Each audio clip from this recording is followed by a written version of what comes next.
Mutual funds, ETFs, index funds. What is that? Welcome back to our What is That series, where we discuss financial terms and break them down so that they are easy to understand. Hey taxpayers, it's Tiffany Gonzalez CPA here, founder and CEO of Accounting to Scale. Today we're talking about mutual funds, ETFs, exchange traded funds, and index funds. What do they mean and what's the difference between them? So let's start right at the beginning. Mutual funds. What is that? A mutual fund is an investment vehicle that gathers the funds from many investors and essentially pools them into one basket. And then that basket invests in assets such as stocks, bonds, etc.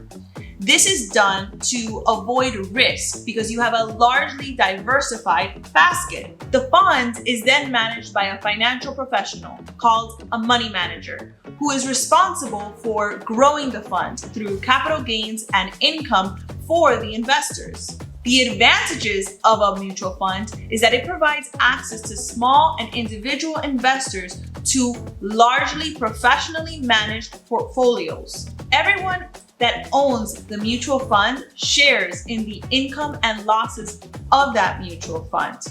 It's important to note that one of the distinctions of a mutual fund is that they actually trade at the end of the trading day, after the market has closed. Mutual funds also have commissions and fees, which largely affect the rate of return on mutual funds, but someone has to pay the money manager. ETFs. What is that? Exchange traded funds are similar to mutual funds where they are a basket of investments, but they also trade just like a stock.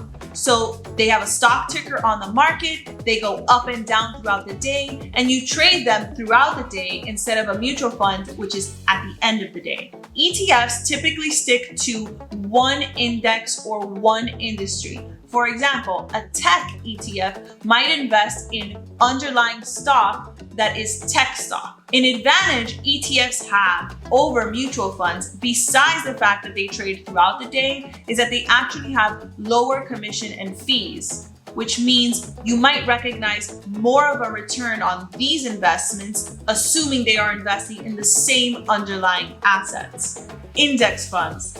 What is that? So an ETF or a mutual fund can invest in an index fund. An index fund tracks a segment of the market.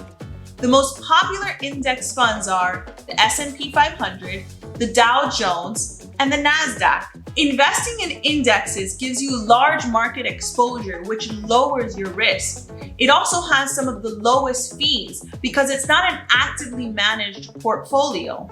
In fact, index funds allow you to have the most passive investment strategy. You can purchase ETFs and mutual funds and index funds inside of your 401k, individual retirement account, or a taxable brokerage account. Using ETFs and mutual funds, you can create a long-term investment strategy that is passive.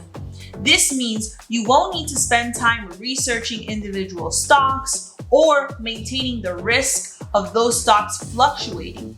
You won't need to spend time speculating the market either. You're investing in these funds and holding for the long term, adjusting when you need to, but not frequently. If you love this video, please hit the like button, subscribe to our YouTube channel to stay up to date with all the information we're putting out.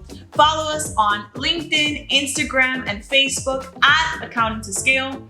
Until the next video, your favorite CPA, Tiffany Gonzalez.